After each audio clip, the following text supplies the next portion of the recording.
কিন্তু আপনারা বুকে হাত দিয়ে ভেবে দেখবেন, যখন এই আমাদের আল্লাহ তাআলা এই সারা পৃথিবীকে সৃষ্টি করেছেন, তারা কিন্তু আমাদের জন্যই আল্লাহ পাক এই পৃথিবীটাকে সৃষ্টি করেছেন। এই পৃথিবীটা যখন সৃষ্টি করে আমাদের জন্য যেহেতু করেছে, আপনারা বুকে হাত দিয়ে একবার ভাবেন তো, কেউ কি জানতে পেরেছিলেন যে আমি হিন্দু, আমি মুসলমান, কেউ খ্রিস্টান, কে বৈধ, কে জৈন? এটা কিন্তু আপনারা ভাবতে পেরেছেন? পারেননি কেউ।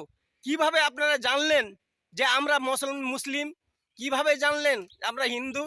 এইভাবে জেনেছেন যে আপনি হিন্দুর ঘরে জন্মগ্রহণ করেছেন, তার জন্য আপনার মা বাবা যে শিক্ষাটা দিয়েছে হিন্দু ধর্মর, সেটাই বলেছে যে আমরা হিন্দু।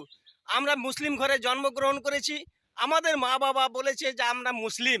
এটাই কিন্তু আমাদের সংস্কৃতি, বা এটাই আমাদের কাম্য। কোনো ধর্মকে ছোট না করে সব আপনা আপনার ধর্মের মধ্যে আপনারা প্রবেশ করে আছেন।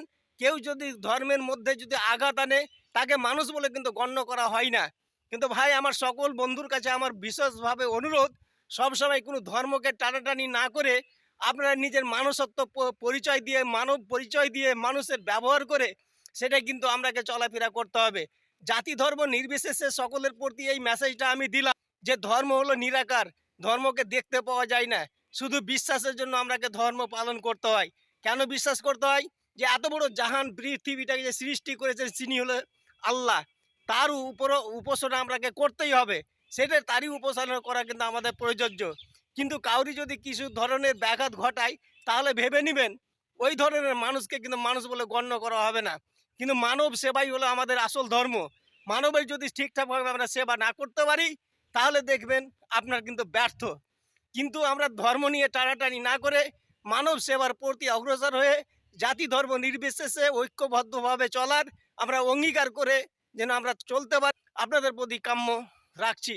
আমার আন্তরিক ভালোবাসা ও শুভেচ্ছা ও ভালোবাসা সকলের প্রতি রইল। জাতি ধর্ম নির্বিশেষে সকলের মানে আন্তরিক ভালোবাসা নিয়ে আমি কিছু কথা বললাম। বেশি বেশি করে শেয়ার করে ও পাশে থাকবেন।